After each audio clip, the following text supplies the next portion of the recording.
Ananda Vikatan cinema விருதுகள் திறமைக்கு மரியாதை. Pure, it is quite honest. நீங்கள் வந்திருக்கீங்க, நீங்கள் ஒரு வெற்றி நாயகன், அதோட முக்கியமாக ஏறு தழுவுதல் சப்போர்ட்டில் வந்திருக்கீங்க. ரொம்ப மகிழ்ச்சி. வாசகர்களே பார்த்துக்கோங்க. சார், வாசகர்களுக்கு என்ன சொல்கிறீங்க இந்த ஈவெண்ட்டை பற்றியா? இந்த இப்போ உள்ள நுழைய போகிறீங்க, என்ன உணர்வு உங்களுக்கு இருக்குது? ஃபஸ்ட் டைமாக இப்படி ஒரு பெரிய ஈவெண்ட்டாக ஆர்கனைஸ் பண்ணுறாங்க விகடனில். சந்தோஷமாக இருக்குது. போன தடவை எனக்கு ஆடுகளமுக்கும் ரெகனைஸ் பண்ணியிருந்தாங்க. அண்ட் விசாரணைக்கு வந்து ரைட் ஃப்ரம் த பிகினிங் பெரிய அளவில் சப்போர்ட் பண்ணிகிட்ருக்காங்க விகடன். அது எனக்கு ரொம்ப சந்தோஷமாக இருக்குது. இந்த மாதிரி புது எஃபர்ட்ஸை வந்து சப்போர்ட் பண்ணுறது சந்தோஷமாக இருக்குது. I am happy to be here. ஏறு தழுவுதலுக்கு தடைக்கான காரணங்கள் வந்து அவங்க முதல்ல சொல்கிற காரணம் வந்து க்ரூவல்ட்டி டு அனிமல்ஸ்னு சொல்கிறாங்க.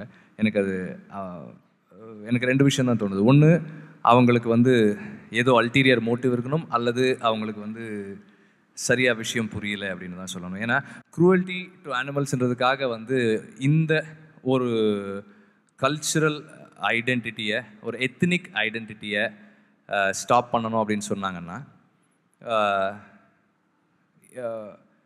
எவ்ரி இயர் ஒரு குறிப்பிட்ட ஃபெஸ்டிவல் அப்போது புல்ஸ் மட்டும் கிடையாது, மனிதனை தவிர, மனிதனில் கூட இல்லை, அவங்களுக்கு சென்சேஷனலைஸ் பண்ணுறது மட்டுமே லட்சியமாகவும் கண்ணில் பார்க்குற சில டிபிக்ஷன்ஸ் மட்டுமே காரணமாக அவங்களுக்கு அது மட்டுமே போதுமானதாக இருக்குதுன்னு நினைக்கிறேன்.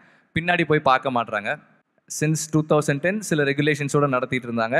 அந்த ரெகுலேஷன்ஸோடு கண்டிப்பாக நடத்துறதுக்கான அனுமதி கிடைக்கும். ஏன்னா யங்ஸ்டர்ஸ் எப்போ ஒரு இஷ்யூவை கையில் எடுக்கிறாங்களோ, பொலிட்டிக்கல் மோட்டிவ்ஸ் அண்ட் அஜெண்டாஸ் இல்லாமல் எடுக்கிறாங்களோ, அப்போ வந்து மற்ற எல்லாருமே வந்து அவங்களுக்கு வழி விட்டு தான் தீரணும்னு நினைக்கிறேன். அந்த அடிப்படையில் வெகு விரைவில் இதுக்கான தடை நீங்கும்ன்றது என்னுடைய நம்பிக்கை. And I think that should be that way.